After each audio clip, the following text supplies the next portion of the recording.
சாய்ராம், ஜெய் சாய்ராம். என் அன்பு குழந்தையே, நான் உனக்கு ஒரு திசையை காமிக்கின்றேன். நான் சொல்லும் திசைக்கு நீ போ. அங்கு உனக்கு வேண்டியது கிடைக்கும். நீ கேட்ட உதவி உனக்கு கிடைக்கும்.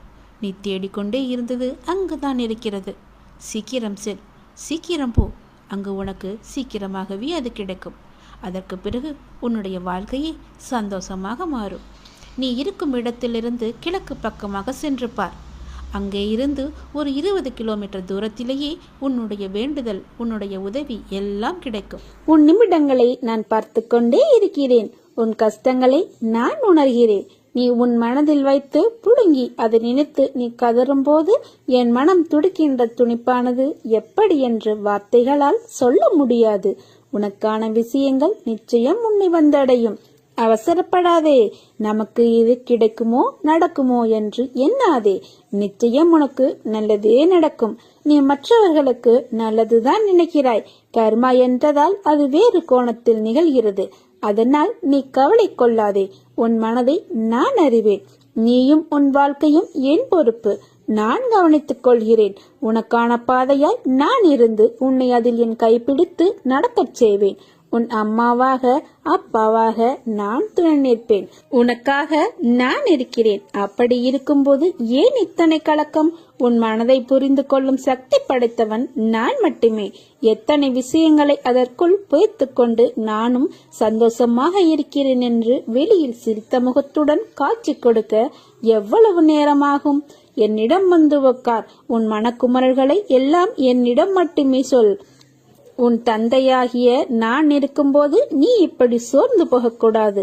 நீ இந்த துவாரகமாயின் தாயின் குழந்தை.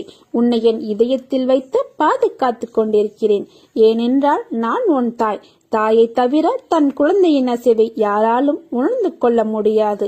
எப்போதும் போல் என் நாமத்தை உச்சரித்துக் கொண்டு நிம்மதியாக இரு. நான் இருக்கிறேன் உனக்கு. உன் வேண்டுதல் இன்னும் ஓரிரு வாரங்களுக்குள் உனக்கு கண்டிப்பாக கிடைக்கப் போகிறது. நீ பட்ட கஷ்டங்கள் மறையும் நேரம் நெருங்கிவிட்டது. நீ ஓடி ஒளிந்தது போதும். உன் கஷ்டங்கள் அனைத்தும் என் தூணியிலிட்டு பொசுக்கிவிட்டேன். நல்வழி நடக்கிறவர்தான் வாழ்க்கையின் இலக்கை அடைகிறார், சொர்க்கமும் செல்கிறார். எனது பக்தர்களின் மரணமானது வெறும் ஆடை மாற்றமே. நீ தனிமையில் சிந்திய கண்ணீர் துளிகள் என்னை கலங்கடித்து விட்டது. உன் சுமையை இறக்கிவிட்டேன். பாபா அனைவரும் இயக்கும் வண்ணம் உன்னை ஆசீர்வதிக்கப் போகிறேன். இந்த சாயப்பாவின் கதைகளை கேட்பதாலும் சிந்திப்பதாலும் மனம் ஒன்றி படிப்பதாலும் பரிசீலனை செய்வதாலும் தியானிப்பதாலும் அனைவரும் தூய்மை அடைவர். அன்பு சிறிதும் இல்லாத மனிதனே இல்லை. ஒருவருக்கு ஒன்றின் மேல் அன்பு. அந்த அன்பு செய்கிறார்கள் என்பதில்தான் மக்கள் வேறுபடுகிறார்கள். சிலருக்கு சந்ததியின் மேல் அன்பு. மற்றவர்களுடைய அன்பு செல்வத்தின் மேல், புகழின் மேல், சம்பத்துகளின் மேல், உடலின் மேல், வீட்டின் மேல், உலகியல் கீர்த்தியின் மேல் இருக்கலாம். ஒருவர் விஷய சுகங்களில் தாம் செலுத்தும் அன்பு அனைத்தையும் ஒன்று சேர்த்து வடித்து இறைவனின் பாதங்கள் என்னும் அச்சில் ஊற்றிவிட்டால் அது பக்தியாக மலரும். ஆகவே உம்மிடம் இருக்கும் உலகியல் பொருட்கள் அனைத்தையும் சமர்ப்பித்துவிட்டு உம்மையே சாயி பாதங்களுக்கு சரணமாக்கி விடுங்கள். அவர் உம்மிடம் கிருபை காட்டுவார். இது ஒரு சுலபமான உபாயம். மக்கள் இம்மாதிரியான சொல்பமான சாதனைகளால் பெரும் லாபத்தை அடையலாம். நிலைமை இவ்வாறு இருக்க ஏன் இந்த உதாசீனம்? மிக பெரிய லாபங்களை அல்பமான சாதைகளால் பெற முடியும் என்றால் பொதுவாக ஏன் மக்கள் இதில் ஈர்ப்பு இல்லாமல் அசிரதையாக இருக்கிறார்கள் என்று கதை கேட்பவர்களுக்கு சந்தேகம் வருவது இயற்கையே. அதற்கு ஒரே காரணம்தான் உண்டு. இறைவனுடைய அருள் இல்லாது எந்த ஆவல் எழாது.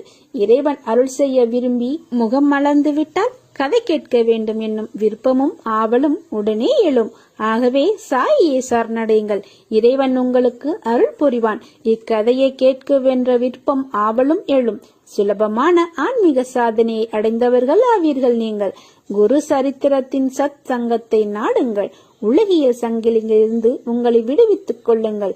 இதில்தான் உங்களுடைய ஆன்மீக முன்னேற்றமே இருக்கிறது. இதை பற்றி யாதொரு விதமான சந்தேகமும் உங்களுக்கு வேண்டாம். உங்களுடைய சாதுரியமான வாதங்களை எல்லாம் விட்டு விடுங்கள். அதற்கு பதிலாக சாயி சாயி என்று ஸ்மரணம் செய்யுங்கள். அக்கறைக்கு எவ்வளவு சுலபமாக நீந்தி செல்கிறது என்று நீங்கள் சுலபமாக உணரலாம். இதை பற்றி எந்த சந்தேகமும் வேண்டாம். இவை என்னுடைய வார்த்தைகள் அல்ல, சாயினுடைய திருவாய் மொழியாகும். இவை வெறும் வார்த்தைகள் அல்ல. எடை போடவும் முயற்சி செய்ய வேண்டாம். மனம் தளர வேண்டாம். விசனப்படாதே. என் மீதுள்ள நம்பிக்கை தீவிரமானால் உனக்கு அனைத்தும் ஜெயமாக முடியும். நல்லதே நடக்கும். நம்பிக்கை, பொறுமை, இதை மட்டும் கடைபிடிங்கள். உனக்கு இன்னும் சில விஷயங்கள் புரியவில்லை.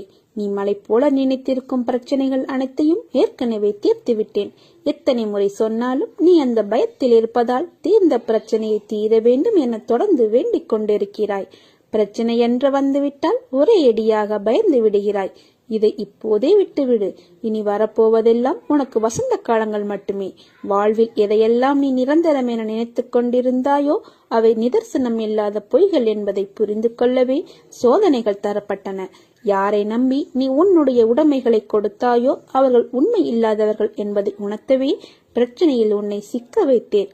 யாரை எதிர்பார்த்திருந்தாயோ அவர்கள் உனக்கு நன்மை இல்லை என உணர்த்தவே அவர்களின் சுயரூபத்தை உனக்கு வெளிப்படுத்தினேன். ஆனால் நீயோ வெகுளியாக இருந்து விட்டாய். உனது அன்பு குணத்தை, அப்பாவித்தனத்தை அவர்கள் பயன்படுத்திக் கொண்டார்கள். பொருளையும் நம்பிக்கையும் நீ இழந்து விட்டாய். அவமானமும் பட்டாய். அந்த கெட்ட காலங்களை நினைத்து பார்க்க வேண்டாம். அந்த காலங்கள் மாறிவிட்டன. இனி வருவதெல்லாம் வசந்த காலங்களே. சோர்ந்து போயிருந்த உன்னை தேற்றி இதோ நான் உனது வலது கையை பிடித்து தூக்கி நிறுத்தினேன். நான் உன்னை தாங்கிக் கொண்டிருக்கிறேன் என்பதை உணர்த்துவதற்காக பல முறை உன் கோரிக்கைகளை நிறைவேற்றி தந்தேன். கஷ்டமான நேரங்களில் எல்லாம் உன் உடன் இருந்து உன்னை காப்பாற்றினேன். நீ அழைத்த நேரத்திலெல்லாம் உனக்கு பதில் குரல் கொடுத்தேன். இதையெல்லாம் நான் எதற்காக செய்தேன்? நீ எப்போதும் ஆனந்தமாக இருக்க வேண்டும் என்பதற்காகவே செய்தேன். ஆனந்தம் மன மகிழ்ச்சியாக இருக்கும்போது அல்லவா வருகிறது? மன மகிழ்ச்சி எப்போது வருகிறது? உன் கோரிக்கைகள் அனைத்தும் நிறைவேறிய பிறகுதானே வருகிறது. நீயோ நான் முடித்துவிட்ட பிரச்சனைகளை இன்னும் முடியவில்லை என தவறுதலாக புரிந்து கொண்டு துக்கத்தில் இருக்கிறாய். கர்ம வினைகள் தொலைந்தன என அதை தூக்கி உன் மனதிலிருந்து எரிந்துவிடு. மனிதனாக பிறந்தால் எல்லாவற்றையும் அனுபவித்துத்தான் தீர வேண்டியிருக்கிறது. நீ ஆனந்தமாக இருக்கும் போது உனக்குள் தைரியம் பிறக்கும், தன்னம்பிக்கை பிறக்கும், எதையும் சாதிக்கலாம் என்ற உற்சாகம் பிறக்கும். உன் வேண்டுதல் எல்லாம் பலிக்கும். உனக்கு எல்லா சூழ்நிலைகளிலும் துணை நிற்பேன். என் வார்த்தைகள் மீது நம்பிக்கை வைத்து செயல்படு. எண்ணங்கள் என்ற வலையில் எல்லோரும் சிக்கிக் கொள்வது இயல்புதான். ஆனால் எண்ணங்கள் தான் உன் செயலின் வெளிப்பாடு என்ற உண்மையை மறவாதே. உன் எண்ணங்கள் நேர்மறையிலே கொண்டு வா, எல்லாம் சரியாகும். எதிர்மறையை தகர்த்து விடு. உன் வாழ்க்கைக்கு நான் பொறுப்பு. வாழ்க்கையில் நிகழும் இன்பமோ துன்பமோ எல்லாம் எப்படி எடுத்துக்கொள்கிறோம் என்பதை பொறுத்துதான் வாழ்க்கையின் நினைவுகள் அமையும். துன்பம் என்று சொல்லிக்கொண்டே இருந்தால் விலகி விடுமா என்றால் இல்லை. அதனை அனுபவித்து எதிர்நோக்கி கடந்து வந்துதான் ஆக வேண்டும். எல்லாம் நீ எடுக்கும் மனப்பக்குவத்தில் தான் அமைந்துள்ளது. உன் இன்பமும் துன்பமும் அடிபட்டால் வலிக்கும் என்று தெரியும். அடிபட்டவுடன் நீ அழுகிறாய். உன் மனதில் வலிக்கிறது என்ற உணர்வு தோன்றவுடன் உன் கண் கலங்கும் அல்லவா? அதற்காக இனிமேல் எங்கேயும் செல்லக்கூடாது, நகரக்கூடாது. அப்போதுதானே அடிபடும் என்று யோசித்தால் வாழ முடியுமா? அதை போலவே தான் துன்பம் காயப்படுத்தும் என்று தெரியும். அது வலிக்கும் என்றும் தெரியும். அதை தைரியத்துடன் ஒரு முறைக்கு இருமுறை நிமிர்ந்து பார். அது உன்னை என்ன செய்கிறது என்று. மனம் தளராதே. உன்னால் முடியும் என்றே போராடு. துணிந்து நில். வெற்றி கனிகளை பறிப்பாய். என் மென்மையான கரங்களால் உன்னை வருடிக்கொண்டு உன் பக்கத்தில் தான் நான் உனக்காக இருக்கிறேன். நீ விரைவில் அனைத்து இன்பங்களையும் பெறுவாய். உன் வேண்டுதல் கேட்கப்பட்டது. அது நிறைவேறியே தீரும். உங்களின் மனம் என் நாமஸ்மரணத்திலேயே நிலைத்து நிற்கட்டும். வேறெந்த சிந்தனையும் இல்லாமல் என்னையே நினைத்து உபாசிக்கும் கர்ம யோகிகளுக்கு யோகசேமத்தை அளித்து என்னுடைய சத்திய பிரமணமாக கருதுகிறேன். ஸ்ரீமத் பகவத்கீதையின் இந்த உறுதிமொழியை பேருண்மையாக எடுத்துக்கொள்ள வேண்டும். உணவுக்கும் உடைக்கும் பஞ்சமே இல்லை. அவற்றின் பின்னால் அலைய வேண்டாம். இறைவனின் அரசவையில் கௌரவம் தேடுங்கள். அவருடைய அருளையே கெஞ்சி வேண்டுங்கள். அவருடைய பிரசாதத்திற்காகவே முயற்சி செய்யுங்கள். உலகியல் புகழ் தேடாதீர். பாராட்டுபவர்களுடைய தலையசைப்பை நாடி உன்னுடைய கவனம் ஏன் திரும்ப வேண்டும்? உன் இஷ்ட தெய்வத்தின் மீதுள்ள காருண்யத்தினால் உருகி வியர்வை தபதபவென்று பெருக்க வேண்டும். அந்த லட்சியத்திற்கு நீ எவ்வளவு வேண்டுமானாலும் பாடுபடுங்கள். புலன்கள் அனைத்தும் பக்தி பெருக்கால் மூழ்கடிக்கப்பட்டு புலனின்ப நாட்டங்கள் எல்லாம் பக்தியுடன் கூடிய வழிபாடாக மாற்றம் எய்தட்டும். இம்மாதிரியான வழிபாடு இதர வழிகளில் ஆசை வைக்காது, என்றென்றும் நிலைக்கட்டும். மனம் மற்ற உலக ஆயுத வேவையற்ற விஷயங்கள் அனைத்தையும் மறந்துவிட்டு என்னுடைய நாமஸ்மரணத்திலேயே நிலைத்து நிற்கட்டும். சாய்பாபாவின் ஆசி என்றும் எப்போதும் எங்கும் உங்களுக்கு உண்டு. நீ நடந்ததையே நினைத்து கவலைப்பட்டு கொண்டிருக்கிறாய். இனி உனக்கு நடப்பதெல்லாம் நல்லதாகவே நடக்கும். கவலைப்படாதே. அப்பா, நான் இருக்கிறேன். நான் உன்னை ஒவ்வொரு வினாடியும் கவனித்து வருகிறேன். நீ தவறு செய்யும் போது உன் மனதில் எச்சரிக்கிறேன். ஆனால் நீ அதை பொருட்படுத்தாமல் பல முறை அதே தவறை செய்கிறாய். அது தப்பாக மாறும் பொழுது கர்மத்தை ஏற்கிறாய். தவறு செய்தால் திருத்திக் கொள்ளலாம். தப்பு செய்யும் போது தண்டனைக்கு ஆளாகிறாய். பிறகு என்னிடம் மன்றாடுகிறாய். நீ என்ன செய்வது? உன் மனம் ஆசை என்கிற மாயாவில் புகுந்து தவறுமே தவறு செய்கிறாய். உன் மனதை உண்மையின் பாதையில் செலுத்த தயங்குகிறாய். நீ பிறந்து மடியும் வரை வாழும் வாழ்க்கையில் உண்மை மறவாமல் வாழ்ந்தால் உனக்கு ஞானப்பாடம் கற்றுத் தருவேன். உன் பாவ சுமையை நான் சுமந்து உன்னை வழி நடத்துவேன். ஆனால் என்னை நீ நம்ப மறுக்கிறாய். என்னிடம் இருக்கும் சக்தியை அறியாமல் நீ தவிக்கிறாய். உன் பாவங்களை குறைத்து உன்னை நல்வழியில் நடத்தி செல்ல என்னை போல் ஒருவர் கிடைப்பது சுலபமல்ல. நான் உனக்காகவே பல மனித உறவில் அவதரித்து உன்னை கண்காணித்து வருகிறேன். நீ அதை உணர்ந்து கொள். ஆனால் நீ மெத்தன போக்கில் இருக்கிறாய். நன்றாக புரிந்து கொள். உன்னோடு எந்த பொருளும் செல்வமும் வரப்போவதில்லை என்று. நீ செய்த பாவ புண்ணியங்கள் மட்டுமே உன்னை தொடரும். இன்றே அறிந்து நட. ஒரு உண்மையான பாதையை தேர்ந்தெடுத்து விடு. இறையை தேடி அலையாதே. நான் உனக்கு அதை அறிய வைப்பேன். உன்னுள் உறைந்து இருக்கும் இறைமையை நான் உனக்கு உணர்த்துவேன். பொறுமையுடன் இரு. சத்திய தர்மத்தை மீறி நடக்காதே. நான் என்றும் உன் அருகிலேயே இருக்கிறேன். உன்னை இதயத்தில் சுமந்து காப்பேன். அனைத்தையும் அறிந்த ஆண்டவனுக்கு உனது மன கஷ்டம் தெரியாமல் இருக்குமா? அனைத்தும் விரைவில் சரியாகும் என்ற நம்பிக்கையோடு இரு. விரைவில் மாறும். ஆடம்பரங்களையும் வெளி தோற்றத்தையும் நான் பொருட்படுத்துவதே இல்லை. எவனொருவன் உள் மனதில் சாயி சாயி என்று சொல்லி வருகிறானோ அவனே உண்மையான பக்தன். அவனிடமே நான் வசிக்கிறேன். மனதில் இருக்கட்டும் மகிழ்ச்சி. மகிழ்ச்சி அமைதியை தேடி பலரும் வெளியே அலைந்து கொண்டிருக்கிறார்கள். உலகில் பிறந்த எல்லோருமே மகிழ்ச்சியாக வாழ வேண்டும் என்றுதான் விரும்புகிறார்கள். மனிதன் பொருட்களில், பணத்தில், பதவியில், பட்டத்தில் என்று பல வகைகளில் மகிழ்ச்சியை தேடி அலைகின்றான். இதில் கிடைத்து விடாதா, அதில் கிடைத்து விடாதா என்ற ஏக்கத்தோடும் ஆதங்கத்தோடும் இங்கும் அங்கும் அலைகின்றான். இறுதியில் அவனுக்கு கிடைப்பது ஏமாற்றமே. மகிழ்ச்சி என்பது வெளியே விலை கொடுத்து வாங்கக்கூடிய பொருளோ இடமோ அல்ல. நம்மிடையே மகிழ்ச்சி இருந்து கொண்டே தான் இருக்கிறது. அதை நாம் முறையாக கையாள்கிறோமா என்பதுதான் முக்கியமான கேள்வி. அப்படி இருந்தால் எல்லோரிடமும் புன்முறுவல் செய்து கொண்டிருப்போம். ஏதோ ஒன்றை இழந்தது போல நமக்கு நாமே பேசி மன உளைச்சலுடன் இருப்பதை பலரின் வாழ்வில் காண முடிகிறது. குடும்ப பாரம், அலுவலகத்தில் கூடுதல் பணி, யாராவது ஒருவர் நம்மை பற்றி தவறாக பேசிவிட்டால் அவர் மீது தொடர் கோபம் என்று மனதில் போட்டு குப்பையை தொட்டியாக வைத்திருக்கிறோம். குப்பை தொட்டியில் குப்பை அகற்றாமல் வைக்கப்பட்டு இருந்தால் என்னவாகும்? துர்நாற்றம் ஏற்பட்டு விடும் அல்லவா? அதுபோல்தான் நம் மனமும். மனம் எப்போதும் மகிழ்ச்சியை தான் எதிர்பார்க்கிறது. ஒருவர் உங்களை பாராட்டினாலும் குறை சொன்னாலும் ஒரே மாதிரியாக எடுத்துக் கொள்ளுங்கள். பாராட்டும் போது பறப்பதும் குறை சொல்லும் போது சோர்வதும் என இருந்தாலும் நம்முடைய வளர்ச்சி வேகத்தடையாய் ஆங்காங்கே நிற்கும். யார் என்ன சொன்னால் என்ன? உங்களை பற்றி உங்களுக்கு தெரியும். அடுத்தவர்களை பற்றி நீங்கள் புறம் பேசி இருந்தால் உங்கள் மனமே உங்களை தண்டித்து விடும். அதற்கு தயவு செய்து இடம் கொடுத்து விடாதீர்கள். வீட்டுக்கு சென்றவுடன் செருப்பை கழற்றி வைப்பது போல் சுமந்து கொண்டு இருக்கும் பாரத்தையும் வாசலிலேயே இறக்கி வைத்து விடுங்கள். அடுத்தவர் பற்றி உங்களிடம் யாராவது குறை கூற வந்தால் அதை தவிர்த்து விடுங்கள். ஒவ்வொருவருக்கும் உள்ளும் சாதிக்கும் ஆற்றல் ஏராளமாக உள்ளது. இதை கண்டுபிடித்து அதன் வழியில் பயணிக்கும் போது இன்று கிடைக்காவிட்டாலும் என்றாவது ஒரு நாள் வெற்றி கிடைத்தே தீரும். ஏனென்றால் உண்மையான உழைப்புக்கு என்றும் தோல்வியே கிடையாது.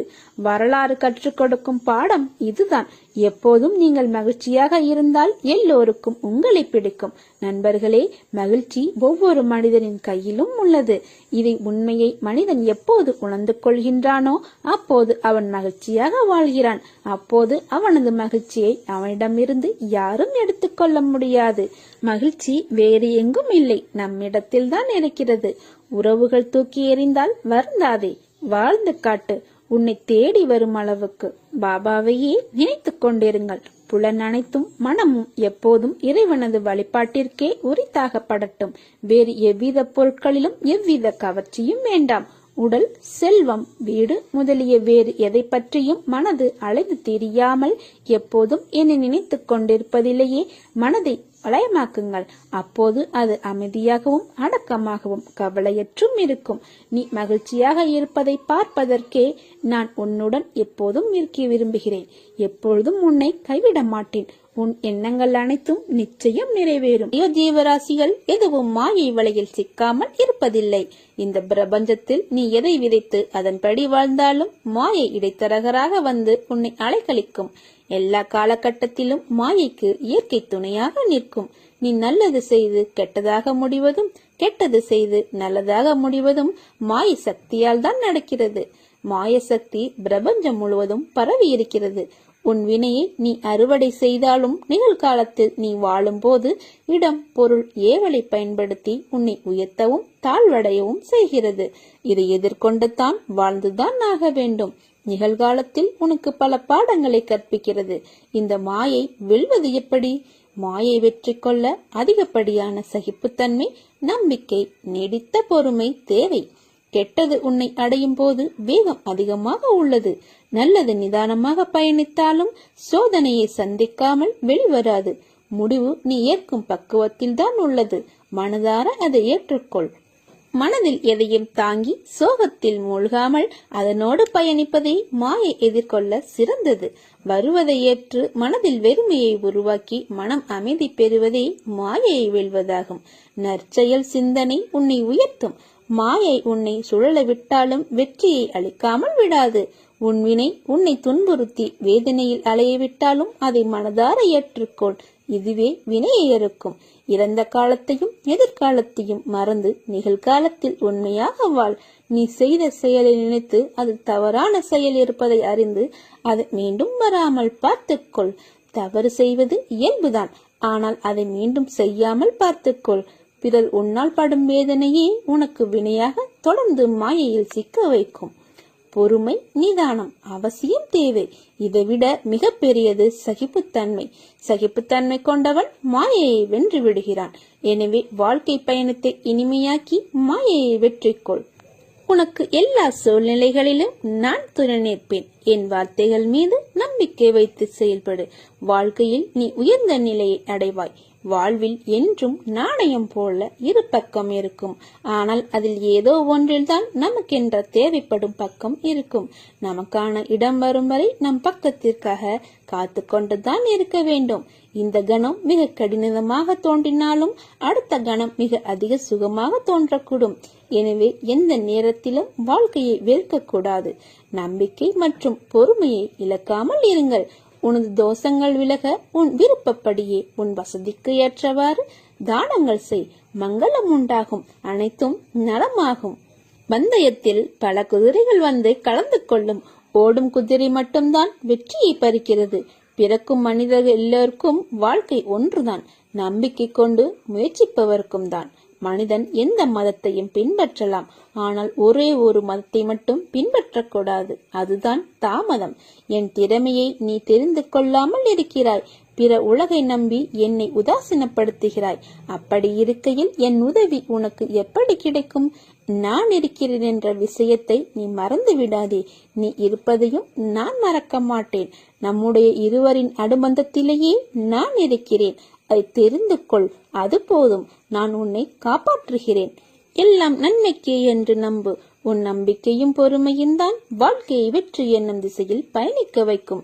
நீ சிறு வயது முதற்கொண்டே கஷ்டங்களை பார்த்து வளர்ந்து இன்று முன்னேறும் தருவாயில் ஏற்படும் தடைகளால் மனதைரியத்தை இழந்து வருகிறாய்.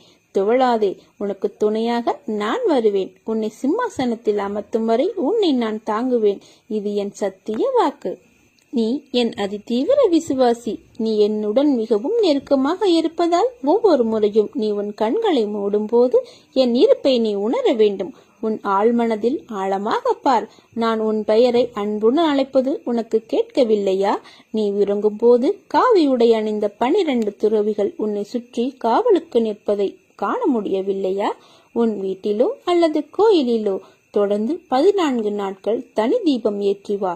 நீ நினைப்பது நிறைவேறும். அப்பா, நான் இருக்கிறேன். உன்னோடும் உன் குடும்பத்தோடும் என்றும் நான் துணை இருப்பேன். நல்லதே நடக்கும். சாயிருக்க பயமேன். ஓம் சாய்ராம். ஜெய் சாய்ராம்.